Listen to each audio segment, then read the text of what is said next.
Today we will be discussing the POGL activity 23A. We'll work through all of those models and then we're going to do 23B Model 1. So that is our goal for today, and we'll just start with the Model 1. And we're talking about the acidity of the alpha carbon of carbonyls.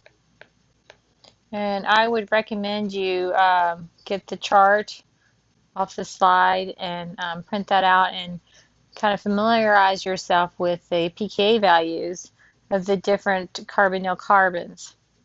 So Model 1 is acidity of carbonyl compounds, and we have a compound here where R can be different things, and we react this compound with a base, and we'll see what that does. So let's review the effects that stabilize a conjugate base. Because you remember, the more stable the conjugate base, the more acidic the hydrogen is. So size, so we talked about like HI being more acidic than HBr because you increase the size. Formal charge, so formal charge.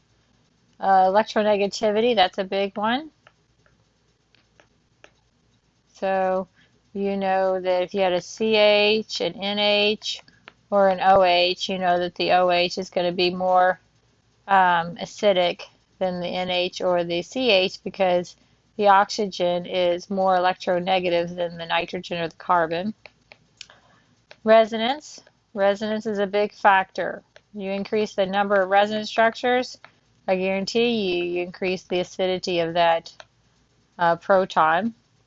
And then induction, and we talked about induction with carboxylic acids, and that is electron withdrawing groups or electron donating groups, so really electron withdrawing through a sigma bond. So a sigma bond is a single bond, so if you got a fluorine there, it can pull electronegativity. Let's go ahead and answer our questions. So question number 1, consider the carbonyl compound in Model 1. What Greek character is given to the carbon directly attached to the carbonyl carbon? I did not put that in there, but as you see, it is alpha. And that's what that is, alpha. How many alpha carbons are there in the aldehyde? So when the R group is a hydrogen, this is an aldehyde. And the alpha carbon is right here. So this is your alpha carbon, and it has 2 hydrogens here. So the answer is 1 alpha carbon. How many alpha carbons are there in a ketone? So if this is a ketone, so the R group is a CH3, we have 2. We have 1, 2. So we have 2 alpha carbons if it's a ketone. Label all remaining carbon atoms as beta, gamma, delta. So this one's beta, and this one's gamma. Beta, gamma, and then delta would be the next one. Attach, okay, any hydrogen attached to the alpha carbon are called alpha hydrogens. Draw in the alpha hydrogens for the carbonyl shown above. So we would draw in, these are your alpha hydrogens. Consider the reaction of an aldehyde with a base shown in Model 1. How many different kinds of hydrogens are there in this aldehyde? Well, so if this was the aldehyde, then we would see that we have the alpha hydrogens right here. We have beta hydrogens, and then we have gamma hydrogens, and then this would be called an aldehyde hydrogen. So you could say we have 4 types. Draw the conjugate base that would result in the removal of the indicated hydrogens below. All right, so the first one is this one. And what if we had a base here? And the base is going to remove the alpha hydrogen. And so we're going to draw that conjugate base because it wants the conjugate base. We'll just say CB, conjugate base. And still have 1 hydrogen there. And I call this a monkey face. So that carbon has lone pairs and a negative charge. I call that my monkey face. And that's the first step you're going to do for all the reactions in this chapter. So how many resonance structures? Well, let's draw a resonance structure here. Those electrons, that's the next question. So if you go to turn the page and you see 2C, draw all possible resonance structures of these conjugate bases. So I'm just going to go ahead and do that. And those electrons would push. And the negative charge now is on the oxygen. All right, our next one is this compound, which is another aldehyde. Oh, I see. So I did that second one. I removed, see how it says remove the alpha hydrogen? So let's just switch these out.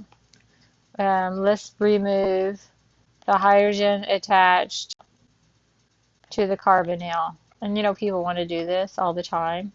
And that hydrogen here is not acidic. And hopefully you'll see that that's what this is trying to show you.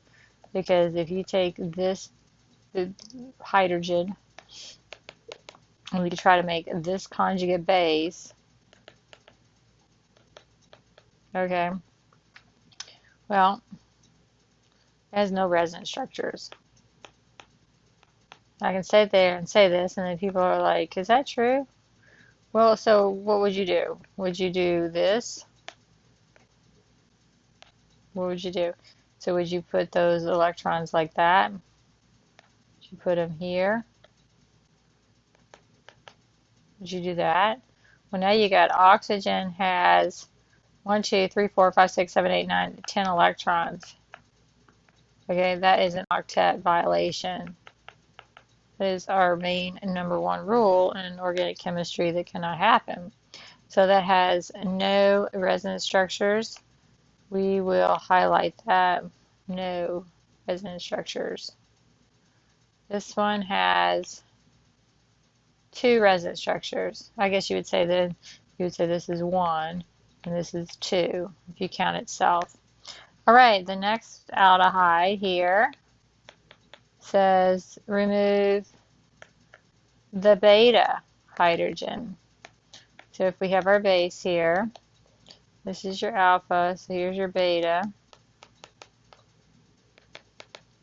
And if we take this base and we remove that beta, we draw our conjugate base,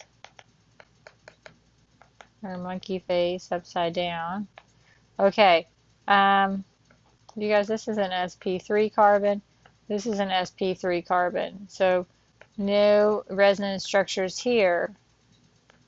So you could just say there's only 1, just like this. Okay.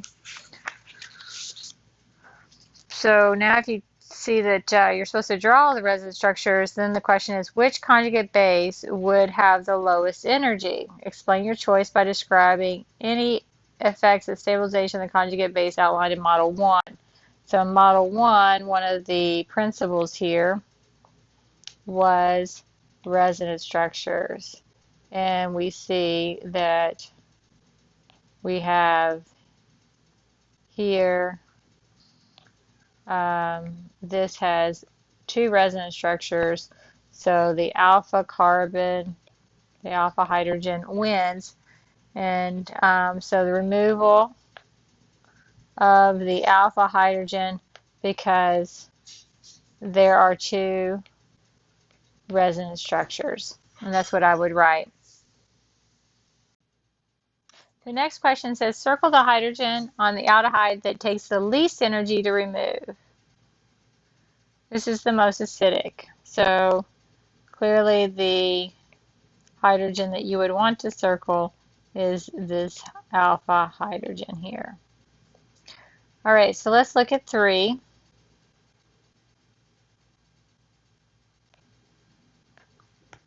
A base can also act as a nucleophile. So what's the difference between a base and a nucleophile? Well, a base usually goes after a proton, and a nucleophile will go after a carbon electrophile. So a Lewis base, you write donates electrons. So they will donate electrons. Describe what is the same between a Lewis base and a nucleophile. They have electrons to donate. So that's the same. What makes them different is a nucleophile will donate its electrons to the carbon, and a base will donate its electrons to a proton. So let's look at 3C. Draw the product that would result when the carbonyl reacts with the nucleophile.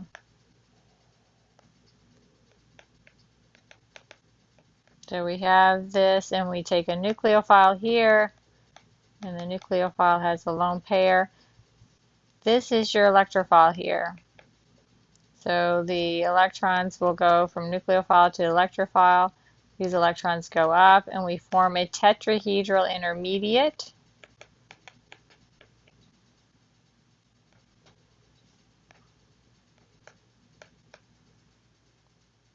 And this is our tetrahedral intermediate. And that's because this carbon here is sp3. Before it's an sp2. And now it has 4 things attached, and that makes it tetrahedral. The reaction shown in 3C competes with an acid-base reaction. In your group, discuss how the base nucleophile could be altered in order to force the acid-base reaction to proceed preferential. So here, this is the nucleophile attacking the carbonyl, and you have the alpha hydrogens here. And so a base would attack that and give you the carbon anion. This is called a carbon anion. Folks, you haven't done a lot of carbon anions. You've done pretty much maybe Grignards and alkynes. So if this was sterically hindered, so if you have a sterically hindered base, like one of those Hoffman bases, then that would preferentially act as a base, and it would never act as a nucleophile. So number 4.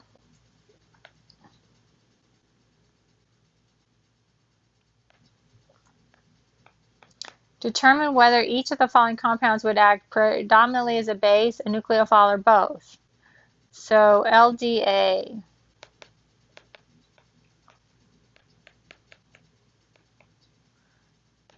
So this stands for lithium diisopropyl amide. And this is going to act as a base. And this is sterically hindered here. And it is a Hoffman base. Okay, so that's going to act as a base. This one here, you've seen this before. This is LiNH2. You've seen this as sodium mid when we did alkynes. This is the base where you would deprotonate an alkyne. This is with lithium. This is going to act I put both on here. but I think it's going to really act as a base. So I think it'll act as a base first because it is easier to go and take a proton than it is to line up and attack a carbon. This one, this is definitely going to be a base because it's bulky. And then this one is definitely going to be a base. And this, you've seen this. This is sodium tert butoxide or potassium tert butoxide, and that's bulky, and that bulky is a base. So look at your book and look at the Hoffman bases.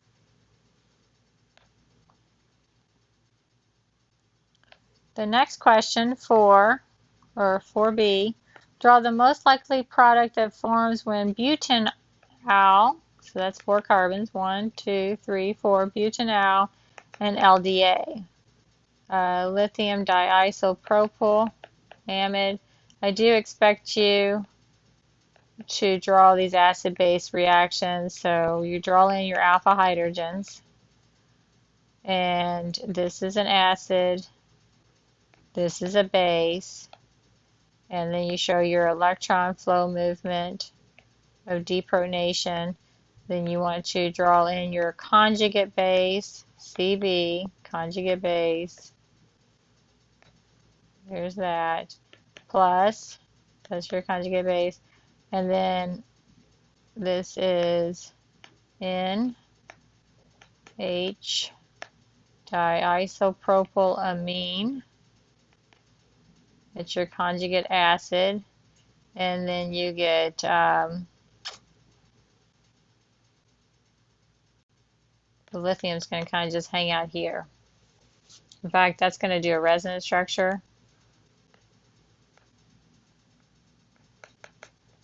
where the lithium is actually going to hang out next to that oxygen.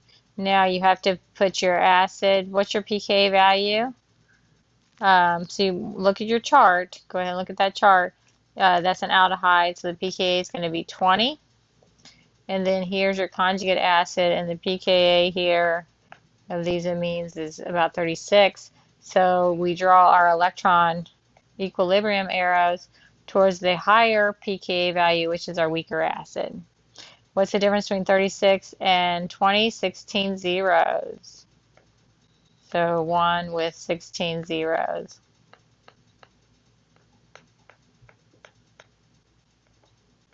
All right, so that's how far to the right this equilibrium will lie. Now we're doing model 2. And these are enols and enolates.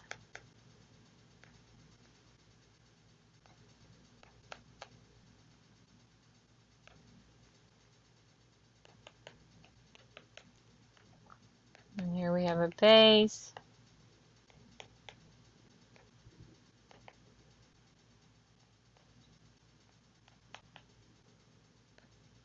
And we have resonance structures here.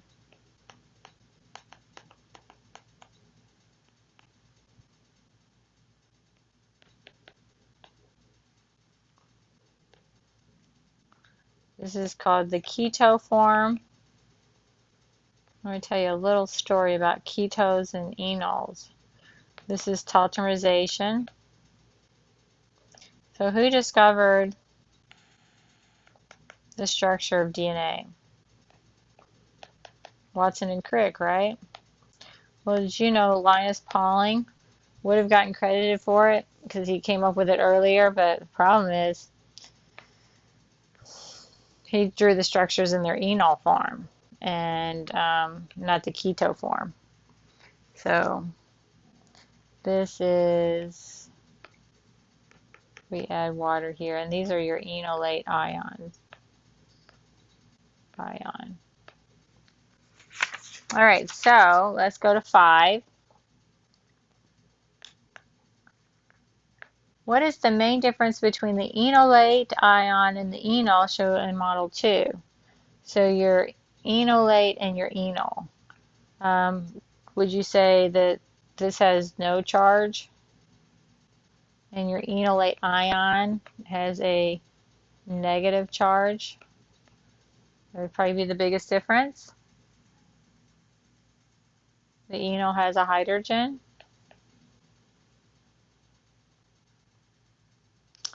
All right. Which hydrogen is removed to form the enolate ion and the enol? So to make the enolate and the enol, you have to remove the alpha hydrogen. So alpha hydrogen. Is base used to form the enolate? So we see this here.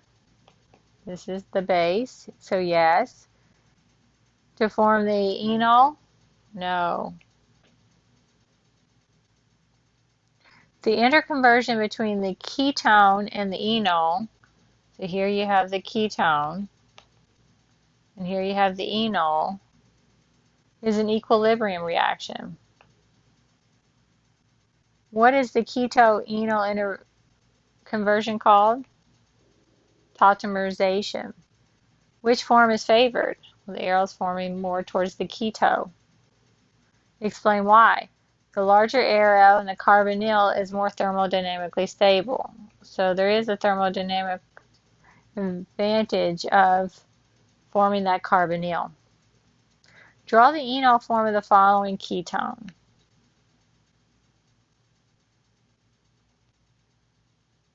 All right, so you have this ketone.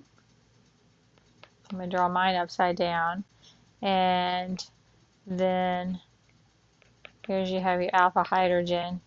And you can just go, okay, what if I take that and those electrons go here? Now I have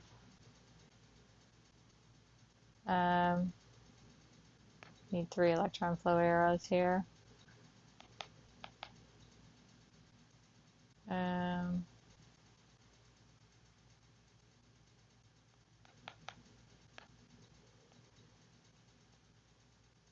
There you go. So this is your enol. This is your keto, and it would form more towards the keto. Draw the keto form of the following enol. If you have this enol,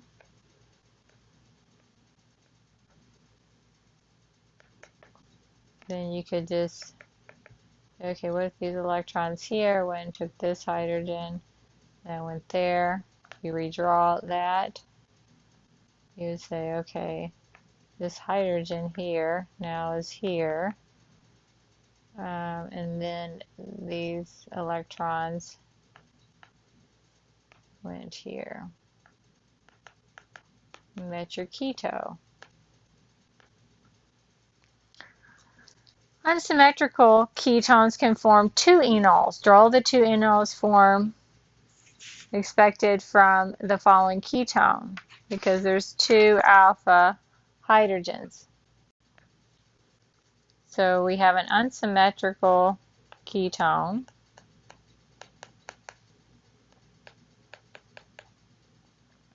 So you can draw in your alpha hydrogens. Here you have 1. Here you have 2. This is an alpha and this is an alpha. So let's go with, what if we remove the first one, the green alpha? So then that would be a double bond, oxygen. Here's your green hydrogen and your CH3. And then what if we removed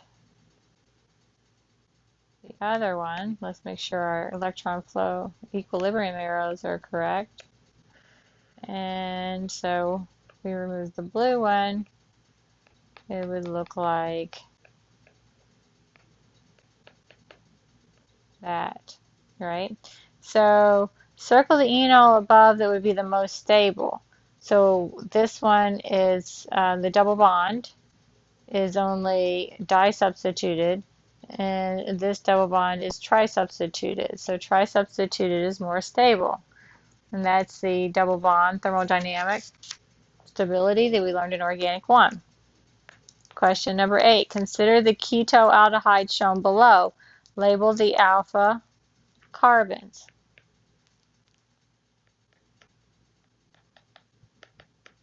Okay, so this is your keto aldehyde. So you have an aldehyde and a keto. And it says label the alpha hydrogen. So that would be an alpha hydrogen. And then this would be an alpha hydrogen. And when you label them, you also put them in. Okay, folks? Draw the two possible enolates that could be formed by removing each alpha hydrogen on the reaction with a base. Draw all possible resonance for both. Okay, so let's draw this one. If we use base and remove the red, we would see only one red, and then we'd have this. And so if we drew our resonance structures, you could see that would go here.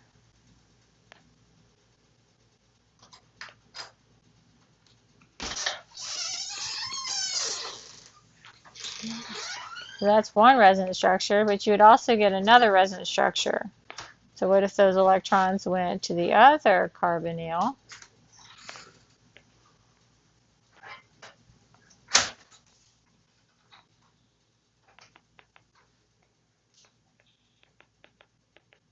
So we have three resonance structures.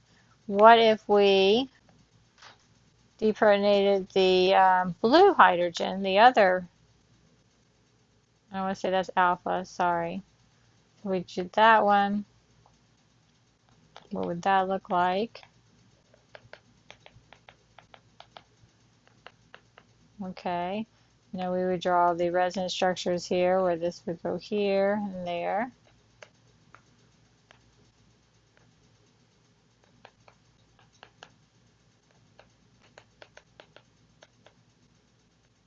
Now, can you draw any more? No, these are two resonance structures because this carbon here is an sp3 carbon. So it's like a roadblock for resonance structures. So one has 3 and the other one has 2.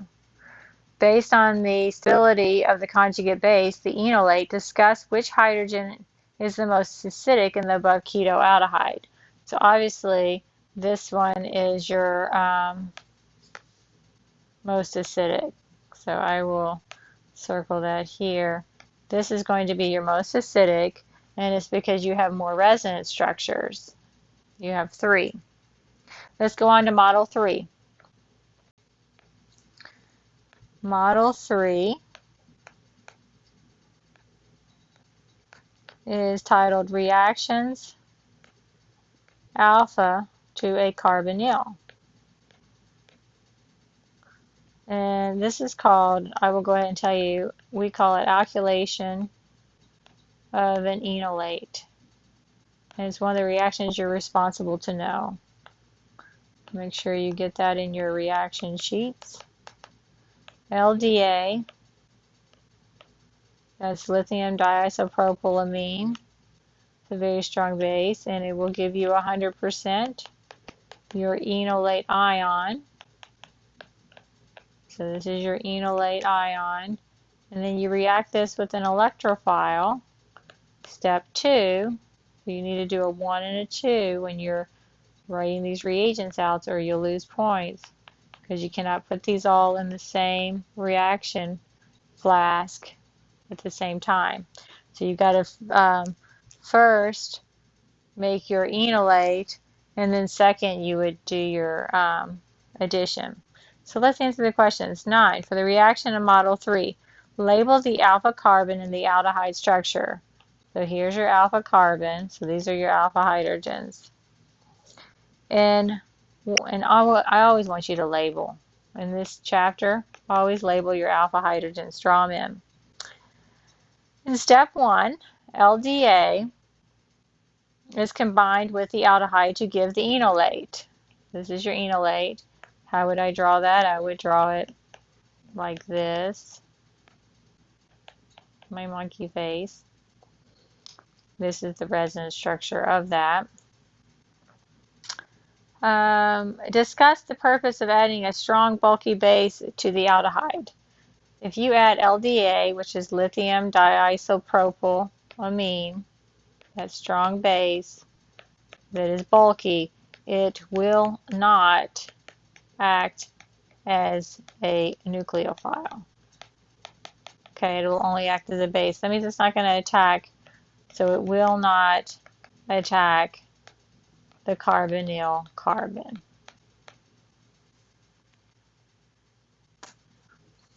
And that is the purpose. Okay, in step 2, an electrophile is added to the enolate. What is the role of the enolate ion in the second step?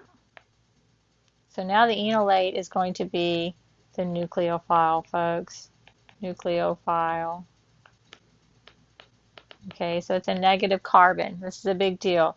There's only a few ways you know of a negative carbon, and that's alkynes and Grignards, or organometallics. Draw the product and the mechanism when CH3Br is used as your electrophile. Once your group agrees on the mechanism, discuss whether this mechanism supports the roles just assigned. So this nucleophile now here, we'll go and do an SN2, and then we can draw that, and the CH3 is going to add here.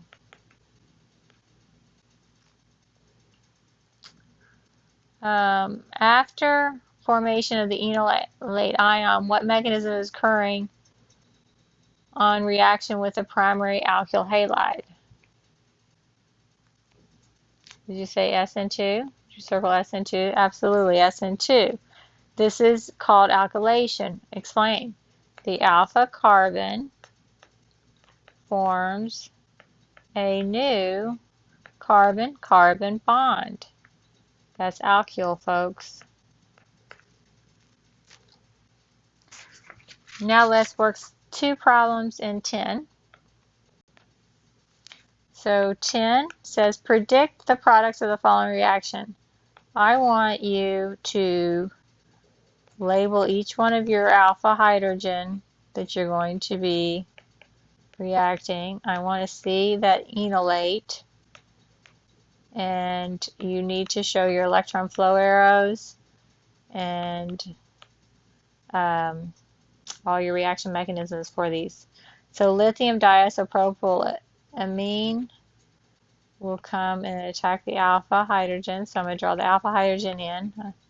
LDA, you can draw this out here. And this will go and abstract a hydrogen. I expect to see your monkey face. Okay, so I want to see that enolate, and I think it would be really nice if you actually drew your resonance structures here.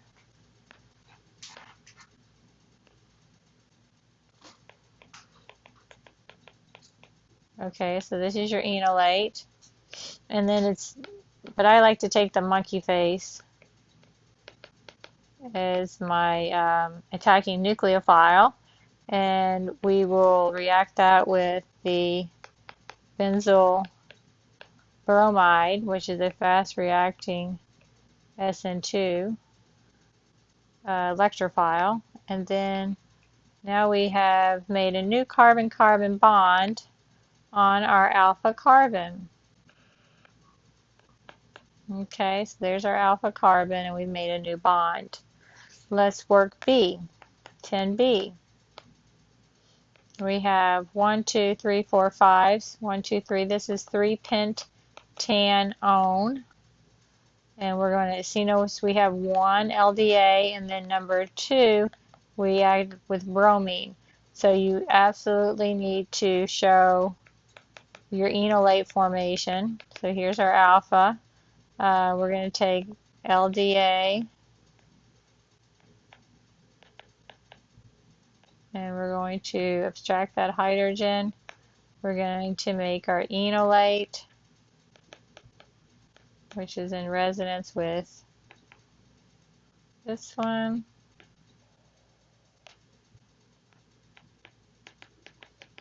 All right, and then number 2, the bromine, and remember bromine has this polarizable, so it can form like this positive negative end, and so therefore these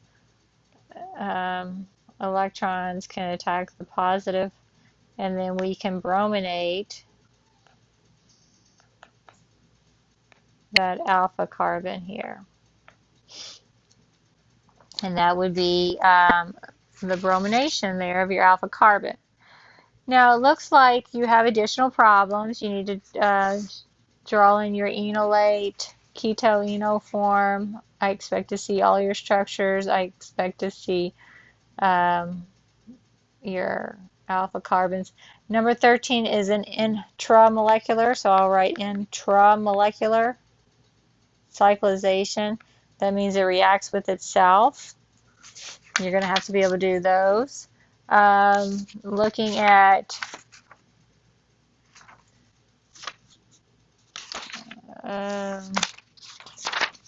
make sure we're on the right page here. Yeah. 268. Okay, then 269. Number 14, you need to show your mechanism. Okay, so reagents and mechanism. And I'll just tell you on 14, you're going to have to do this twice. So you're going to have to do one alkylation with one electrophile and then a second one. And I do expect to see your alpha hydrogens labeled and such. All right, I also promised 23B model 1, and then we'll call it a day. So let's do the aldol condensation.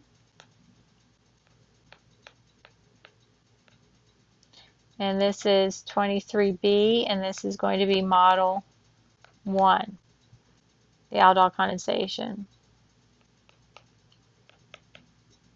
This is propan-al. And we have equilibrium arrows, and it looks like we are using a catalytic amount of base. So in aldol condensation, the base is usually sodium hydroxide. It's some kind of hydroxide. And notice our product, we have added a lot more carbons, folks. So our aldol product, even though we only start with one with propanal, now we have a large molecule. So what is going on? Consider the aldol condensation. How many carbons are in propanal? 1, 2, 3. Did you write 3? How many carbons are in the aldol product? 1, 2, 3, 4, 5, 6. Did you write 6? How many molecules of propanal combine to form the aldol product? 2 combine. Using Greek letters, label the carbons of the product alpha, beta, gamma. Okay, this is going to be important. Alpha, beta, gamma. Using Greek letters, indicate the position where the new carbon-carbon bond forms. All right, so the new carbon-carbon bond has formed right here, okay, between the alpha and the beta. So between alpha and beta. At what positions does the hydroxyl group reside? The hydroxyl group is on the beta, okay, so that's on the beta. Name the two functional groups in the aldol product. So you have an aldehyde and you have an alcohol. Explain why aldol is an appropriate name. Well, AL stands for aldehyde, and OL is for alcohol. So it's an aldol. So, and it makes an alcohol and an aldehyde in the same. So actually it makes a beta hydroxy carbonyl. And okay, number 2. In an aldol condensation, 2 equivalents of an aldehyde combine to form the aldol product under base catalyzed conditions. One equivalent of aldehyde acts as the electrophile while the other acts as the nucleophile. So let's look at that. And so when you get the Aldol reaction and you recognize it as such, I recommend you drawing two of these. It makes it so much easier when you realize it's a condensation reaction to go ahead and draw out a second one. All right, so that way you can label one is the electrophile and one is the nucleophile. The key to always getting a good correct answer is recognizing your nucleophiles and electrophiles in a reaction. Consider the electrophile. Circle the carbon atom that is most positive. So that would be the carbonyl. That's your most positive. So the carbonyl carbon, if you had to do a resonance structure of that, it would look like this. And so a lot of times when they explain, it means draw a resonance structure. Okay, for B, when an aldehyde reacts with a strong nucleophile as shown below, so here we have what's shown below.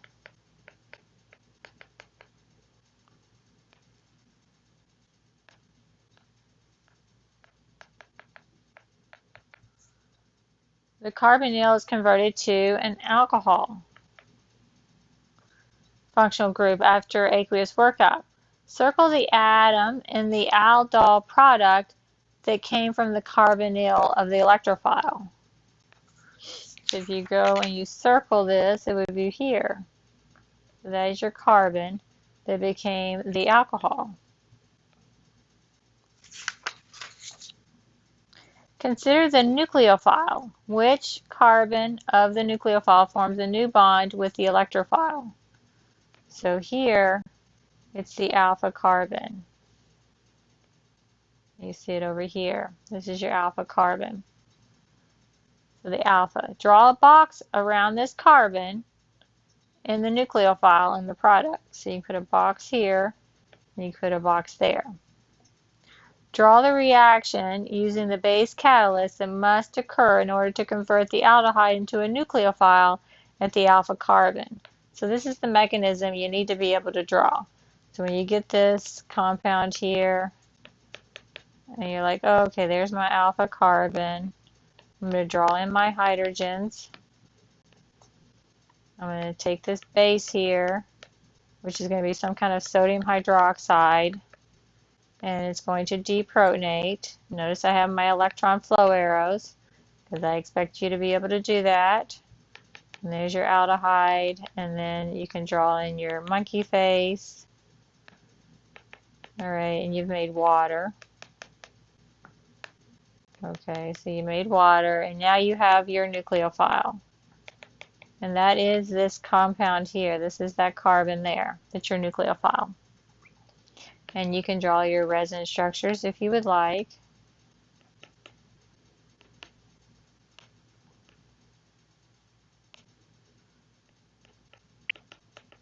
But I like to use this nucleophile here with this alpha carbon already in the monkey face, ready to do the attack of the electrophile. Okay, so F, once your group agrees on the above questions, discuss why the following aldehydes cannot undergo an aldol condensation reaction. Well, what is wrong with this one? So it has no enolizable alpha carbons. This carbon here, 1, 2, 3, 4, does not have, and this is not an alpha carbon. So we cannot form a nucleophile with that. What about this one? Okay, remember, this is not the hydrogen that's enolizable, and this carbon here has no enolizable hydrogens. And then here, this is formaldehyde, and these hydrogens are carbonyl carbon hydrogens. They have no alpha carbon hydrogens, so there's no enolizable hydrogens. So they cannot Therefore, these cannot form the nucleophile. We have no nucleophile in these reactions. Okay, one last question for Model 1, and then you can look at another video for the other models. Devise a mechanism for the aldol condensation using curved arrows and electron flow movements. Okay, so when you have a reaction such as this that's given into the model, and you see something like this, and it asks you for the product, and it also asks you for the mechanism, and you know absolutely you're going to get this. So this is a very important question, and let's make sure you get this. Okay, once you realize that this is an aldol reaction, and when you realize this is an aldol condensation, you'll recognize it because it uses sodium hydroxide base, and it has an aldehyde. And it's by itself, so that's self-condensation. So the first thing you need to do is recognize that this is an aldol condensation. That's the first thing. Once you do that, the second thing is draw two of the molecules, two of the aldehydes out. Because we need to find one as the nucleophile, and we're going to have to use the other one as the electrophile in order to draw our product. So that's the second thing we're going to do. So now we're going to redraw, and we're going to redraw two of these, because they're going to add together.